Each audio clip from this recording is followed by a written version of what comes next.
Title: Apostate Prophet. As I stepped into the dimly lit, decrepit library, the air grew heavy with an unsettling tension. The room was filled with ancient tomes, their spines cracked and bindings worn, like the very souls that had once sought knowledge within these walls.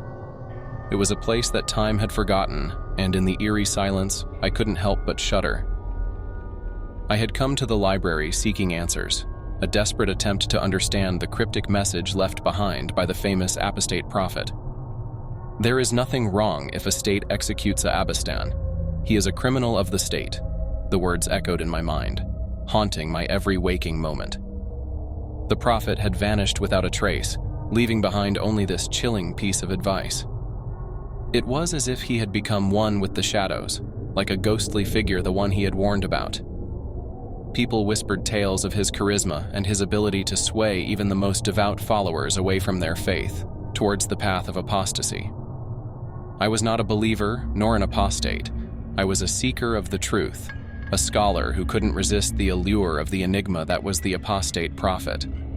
With every step I took deeper into the library, I couldn't shake the feeling that I was treading on dangerous ground.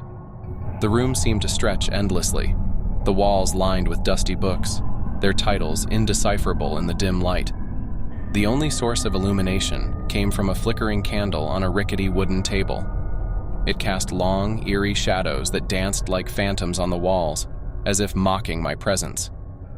As I ventured further into the abyss of knowledge, I finally stumbled upon a book that seemed to hold the answers I sought. Its cover was ornate, and its pages were adorned with strange symbols and diagrams. I carefully opened it, and the words that met my eyes sent a chill down my spine. "He who dares to question the state shall face the wrath of the executioner," the text read. My heart pounded in my chest, and I felt a shiver run down my spine. The words seemed to be a dire warning, a message from those who had attempted to uncover the apostate prophet's warnings before me. But I couldn't turn back now. I had come too far. I delved deeper into the book, my fingers tracing the ancient text as I read on. It spoke of a cult that would return back, which had once worshipped a madman. A cult that believed in his twisted ideology, that a state had the right to execute its own citizens for the slightest transgressions. The cult's rituals were described in gruesome detail, like amputation of the hand for theft, and of the hand and foot for higher robbery, death by stoning for adultery or apostasy, each one more horrifying than the last. As I read, I became aware of a presence in the room, a malevolent force that seemed to coil around me like a snake. I dared not look up from the book, fearing what I might see. The air grew colder, and the flickering candle flame cast eerie, elongated shadows that danced around me. It was as if the very room itself had come alive, and it was not pleased with my intrusion. But I couldn't tear my eyes away from the text. It felt as if the book held me in its thrall, compelling me to read on. The cult's rituals grew darker and more twisted, culminating in a gruesome ceremony that involved the sacrifice of innocent lives to appease the madman's thirst for blood. My heart raced, and a sense of dread washed over me. I knew I had to leave, to escape this accursed place before it consumed me. But just as I made a move to close the book and flee, I heard a whisper, a soft, sinister voice that seemed to emanate from the very walls themselves.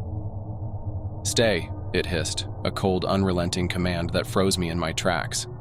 I couldn't resist. I couldn't tear myself away from the book, from the dark secrets it held. The room seemed to close in around me, and I felt a presence looming over me, its malevolence suffocating. I was trapped, ensnared in a web of darkness that I could no longer escape. And then, as if in response to my unspoken fears, the room erupted into chaos. Books flew off the shelves, the candle sputtered and died, and a bone-chilling wind howled through the library. I was surrounded by a cacophony of ghostly whispers and tortured moans, the voices of those who had dared to seek the truth and paid the ultimate price. In that moment, I understood the true horror of the apostate prophet's advice. It wasn't about the state's right to execute its citizens. It was about the darkness that lurked within the madman, the darkness that could consume us if we dared to question the state. As the room closed in around me, the shadows enveloping me like a shroud, I knew that I would never escape this accursed place.